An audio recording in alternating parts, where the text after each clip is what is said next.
जय गुरु जी, जय भोलेनाथ की।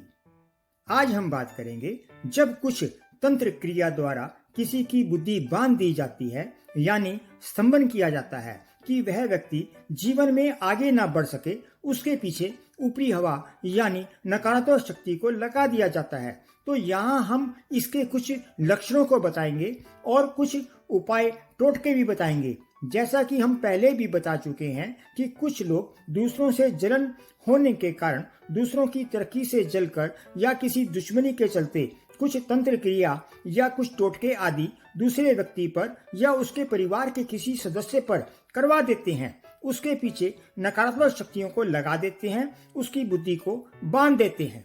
तो क्या होता है जब ये नकारात्मक शक्तियां जिस व्यक्ति की बुद्धि को बांध देती हैं, तो जहां पहले उस परिवार में सब ठीक चल रहा होता है, सभी सदस्य अपने कार्य में ठीक चल रहे होते हैं, परिवार में प्रेम भी होता है, परिवार में जो भी पढ़ाई लिखाई कर रहा होता है वह भी ठीक होता है, अचानक से उस व्यक्ति में बदलाव आना शुरू हो जाता है, उसमें कुछ ज्यादा ही क्रोध आना शुरू हो जाता है, परिवार में लड़ाई झगड़े मनमुटाव होना शुरू हो जाता है, पढ़ाई में मन लगना कम हो जाता है, वह व्यक्ति अपने आप में खोया खोया सा रहता है, किसी भी कार्य को करने में उसे दिलचस्पी नहीं रहती, नौकरी करता हो तो नौकरी पर जाने में उसका मन नहीं करता, व्यापार में तरक्की रुक जाती है। जैसा कि हम बता चुके हैं कि सकारात्मक शक्तियां जैसे कि भगवान दिखाई नहीं देते, ऐसे ही नकारात्मक शक्तियां दिखाई नहीं देती। तो जब नकारात्मक शक्तियां जिसकी बुद्धि को बांध देती हैं, पहले तो उसका मन पूजा पाठ से कम करना शुरू कर देती हैं, पूजा पाठ से उसका मन हटवा देती हैं, मन में भ्रम पैदा कर देती हैं कि पूजा पाठ से कुछ नहीं होता, या पूजा पाठ के दौरान मन में गलत उलट पुलट विचार लाती रहती हैं, जिससे मन पूजा पाठ में नहीं लगे। ये नकारात्मक शक्तियां पारिवारिक सदस्यों के बीच में झगड़े डाल देती हैं। ये परिवार के किसी भी सदस्य के शरीर में जाकर, कभी स्त्री के, कभी भाई के, या किसी भी पारिवारिक सदस्य के शरीर में जाकर एक दूसरे पर टोंट करवा देती हैं। व्यक्ति में नशा करने की कैपेसिटी बढ़ जाती है, शरीर को नशे से खराब कर देती हैं। वह व्यक्ति हमेशा एकांत में रहना, अलग थलग पड़े रहना पसंद करता है, छोटी छोटी बात पर गुस्सा आने लगता है, स्वभाव चिड़चिड़ा हो जाता है, साधारण बात का भी बतंगड़ बना देता है। वह व्यक्ति सही निर्णय नहीं ले पाता कि उसे क्या काम करना चाहिए और क्या काम नहीं, कौन से काम में उसे सफलता मिलेगी या किस में असफलता। जो व्यक्ति पहले बड़ों का सम्मान करता है, पर बुद्धि बंद जाने के बाद बड़ों पर भी हाथ उठाने को उतारू हो जाता है, हर किसी के साथ उसका झगड़ा होने लगता है। वो शक्तियां उस व्यक्ति को गलत चीजों में डाल देती हैं, जुए की तरफ डाल देती हैं, या कामसिक चीजों मांस मदिरा की तरफ उसकी रुचि बढ़ा देती हैं। वो शक्तियां उस व्यक्ति में बैठकर अपनी भोग विलास की अतृप्त इच्छा पूर्ति हेतु पर स्त्री की तरफ भी उसकी रुचि बढ़ा देती हैं। व्यक्ति घर में पत्नी के होते हुए भी पर स्त्री के प्यार में पड़ जाता है, पर वो व्यक्ति समझ नहीं पाता कि अचानक किस वजह से या किस बुरी आत्मा की वजह से मुझे ऐसे शौक लग गए। तो जैसे जैसे वो नकारात्मक शक्तियां उसकी बुद्धि पर बैठकर उसका दिमाग घुमाती रहती हैं, वो वैसा ही करता रहता है। कोई पारिवारिक सदस्य या मित्र या पत्नी समझाना भी चाहे तो वह समझ नहीं पाता, उसे सही लगेगा ही नहीं और वह समझना भी नहीं चाहेगा। ये नकारात्मक शक्तियां व्यक्ति के कार्य व्यवसाय को भी बांध देती हैं, उसकी सफलता में रुकावटें पड़नी शुरू हो जाती हैं, बेवजह उस व्यक्ति को डर लगना शुरू हो जाता है। कभी कभी लगेगा कि कोई उसके आसपास है या पीछे खड़ा है, नींद में डरावने सपने आने शुरू हो जाते हैं, शरीर में ऐसे रोग उत्पन्न कर देती हैं कि जांच करवाने पर सब स्वास्थ्य रिपोर्ट ठीक होती है, पर रोग समझ नहीं आता। ऐसे व्यक्ति की नींद भी रात में बार बार खुलती रहती है। कभी कभी तो कुछ व्यक्ति आधी रात को उठकर नशा करना शुरू कर देते हैं। यहाँ हमने बुद्धि बंधने के कुछ लक्षण आपको बताए, और भी बहुत से लक्षण होते हैं, अभी उन पर चर्चा ना करके हम इस समस्या को दूर करने के कुछ उपाय टोटके आपको बताते हैं। ऐसे कुछ प्रसिद्ध सिद्ध स्थान हैं, जैसे मेहंदीपुर बालाजी, ऐसे स्थान जहां भूत प्रेत जादू टोना आदि का स्वयं ही उतारा हो जाता है। आपको सही गुरु के सानिध्य में हनुमान जी महाराज, माँ काली या भैरव बाबा की शरण में जाना चाहिए। आप निरंतर पूजा पाठ मंत्र जाप करें, क्रोध ना करें, हनुमान चालीसा का नित्य पाठ करें। अब आप कहेंगे कि हम तो पहले भी पाठ करते हैं, पर अब आपने इस तरीके से पाठ करना है।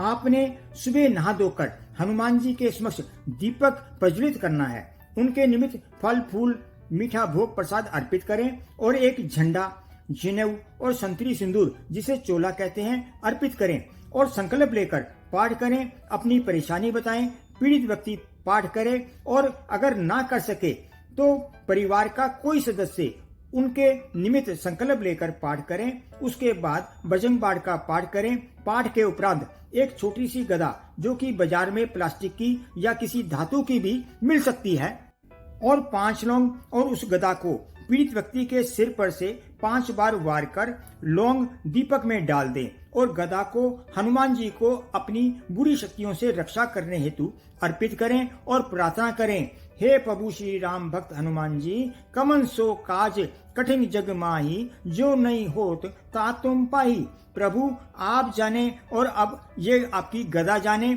उन दुष्ट शक्तियों से हमारा पीछा छुड़ाओ। ऐसा करने से आपके माइंड को इतना आराम मिलेगा जैसे बुद्धि पर से, सिर पर से बहुत सारा भार उतर गया हो। आपका मन बुरी चीजों की तरफ से हटना शुरू हो जाएगा, पर स्त्री की तरफ से भी आपका मन हट जाएगा और बुद्धि खुल जाएगी। आपको पता चल जाएगा कि क्या सही है और क्या गलत है। जैसे जैसे आप पूजा पाठ करेंगे, हनुमान चालीसा, सुंदरकांड, बजरंग बाण का पाठ करेंगे, तामसिक चीजों से परहेज करेंगे, निरंतर हवन आदि घर में करेंगे, धार्मिक अनुष्ठान करते रहने से वे शक्तियां आपके घर में प्रवेश नहीं कर पाएंगी। जो होंगी वो भी दूर भाग जाएंगी। आप बहुत जल्दी नकारात्मक शक्तियों से छुटकारा पा लेंगे, पर इसके लिए पीड़ित व्यक्ति को अपना आचरण भी ठीक करना होगा। इसके अलावा आपको कुछ टोटके भी बताते हैं। आप 4 रोटियां बनाएं और चारों रोटियों को उस व्यक्ति के सिर पर से वार कर चारों रोटियों को इकट्ठा रखकर उन पर एक दिया जलाकर रात भर सिरहाने रखा रहने दें और फिर सवेरे उठकर 2 रोटियां चलते पानी में बहा दें और बची हुई 2 रोटियों को कुत्ते, गऊ, कौवे आदि पक्षियों को खाने के लिए दे दें। इससे भी नकारात्मक शक्तियां दूर होना शुरू हो जाती हैं।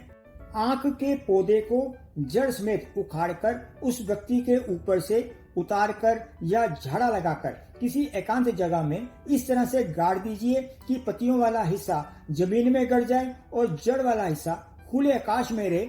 ऐसा करने से भी नकारात्मक शक्तियां उस पौधे के साथ बाहर चली जाती हैं। उस व्यक्ति पर और अपने घर पर एवं कार्य क्षेत्र में नित्य गौमूत्र या गंगा जल का छिड़काव करें और छिड़काव करते वक्त ओम हनुमते नमः का जाप करें। 4 गोमती चक्र लेकर उस व्यक्ति के ऊपर से 7 बार वार कर उन्हें चौराहे पर ले जाकर एक एक करके चारों दिशाओं में फेंक दें। माँ काली को या हनुमान जी को 7 गुलाब के फूल भेंट करें और इनमें से एक फूल लेकर उसमें से 7 पंखुड़ियां तोड़ लें और इन 7 पंखुड़ियों को उस व्यक्ति को पान के पत्ते में रखकर खिला दें। इससे भी जादू टोना का असर खत्म होता है, बुद्धि खुल जाती है।